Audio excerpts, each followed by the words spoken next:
Sokaklarda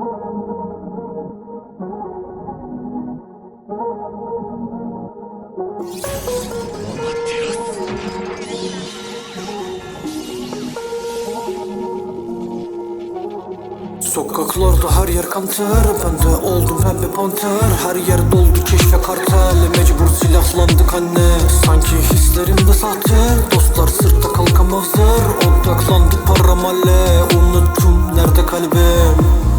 Gün içinde bolca depresyon ve adrenalin. Karakterim sakin, dostum için kazandım bolca para ve nakit. Zorla oldum katil.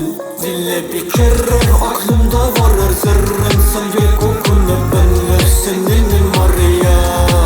Dinle bir kere, aklımda var her zerrem. Sen gel kokuna, benle seninim Maria. Çıkarttım sandın mı kalbimden? Gerçekten utandım kendimden. Nasıl kandım hiçbir fikrim yok, ama pişman değilim hiç senden. Sert başlar bozuk bir BPM, saçma bir kavga çıkarttım ben. Senden uzaklaştım neden? Galiba sadece gitti neden yaptım bilmiyorum ya.